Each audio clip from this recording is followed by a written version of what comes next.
The Sinaiac people have been living here in the Sunshine Valley for thousands of years. Although they have been declared officially extinct, there are still many people who are direct descendants of the Sinaiac tribe.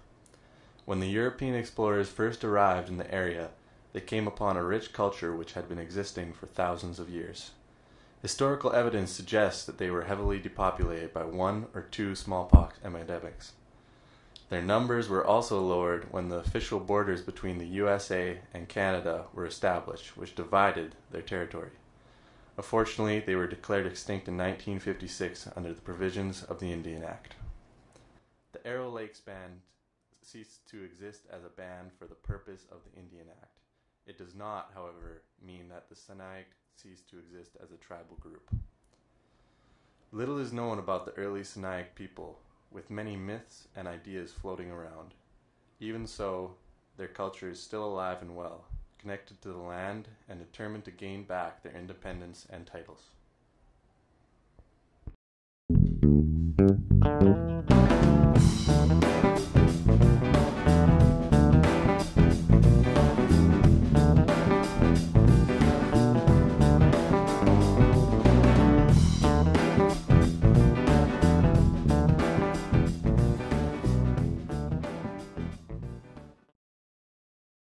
Yeah, it's something that's exciting to watch the progress, and how, people who might not have been interested at first are starting to get into it, and just see the interaction of different people, and each person's personality starts to come into play and find a place for it. So yeah, it's a wonderful thing.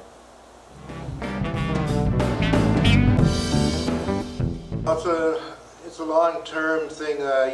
I'm 58 now, and we're getting on my years, and I started carving when I was 16 years old and learning about the symbols and what they meant. And so I wanted to do something that was, would uplift, the students and just give them a sense of different things like the culture.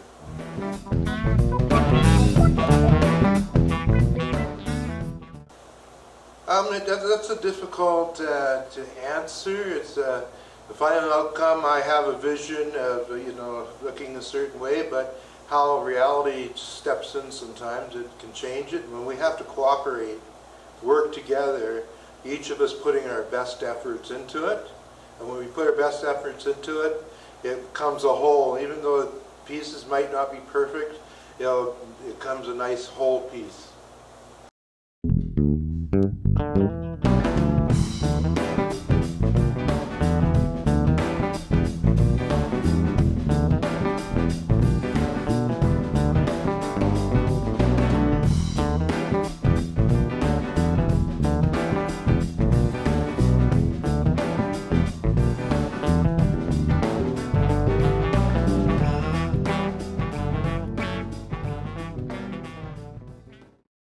I'm so excited for it. I'm a little nervous about the documentary though, but I'm so excited for the mural project.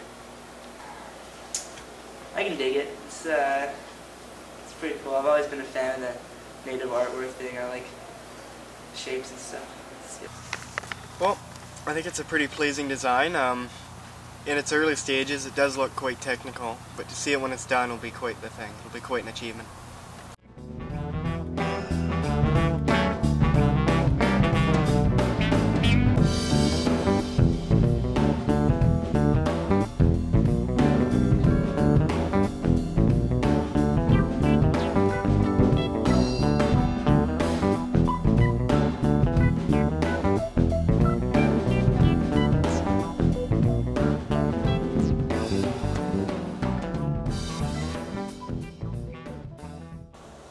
What does it mean to me? Not really that much. I'm not tied into the native culture at all. I am part of the art class though, and our class was chosen to do the art form. Right now I'm not sure what it means to me. It's a good distraction from everyday life, and it's good to be able to immerse myself in a project rather than being distracted by the wonderful things that high school brings.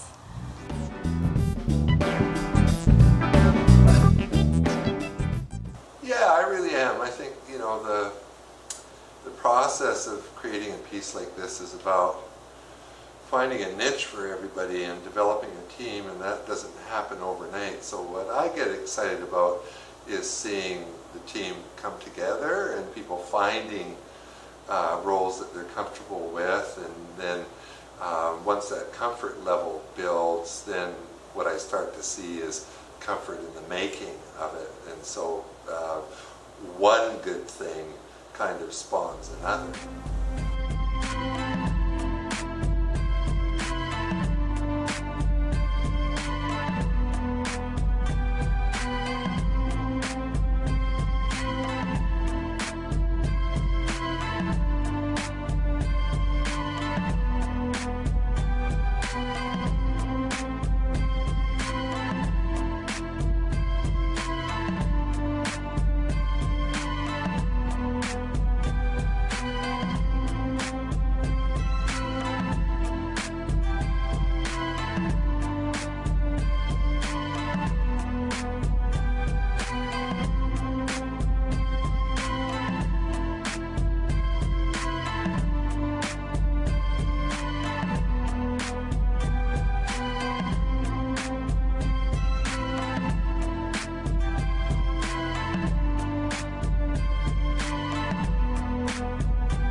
Well, I think it will be an asset in one big way that we haven't talked about, and that is when Aboriginal people come in and see that in the art gallery, if they go in, they're going to connect with it in a good way, like, oh, this means there's Aboriginal people around here, otherwise this project might not be here. That's one good way. And I think another way is the awareness is out there to a degree that there are Aboriginal people in the communities, but not very many projects have been produced that are by the students. You know, there's a lot of stuff out there by adults, and that's a really big important issue that the youth be recognized for what it is they're contributing. And the guidance is great. One other thing is this area has no band, but it is an area that's known all over by as a hunting, gathering, fishing area. So many nations travel through here, and I think it'll just, the art project will just bring it the opportunity for people to know that.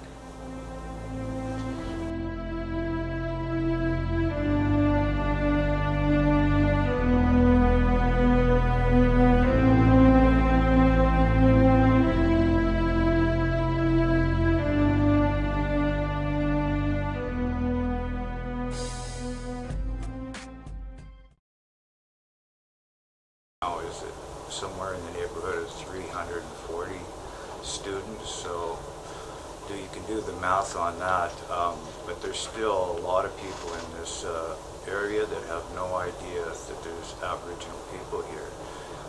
There's lots of representation in the school, but outside of the school there's very little other than the totem pole that we put out at Christina Lake.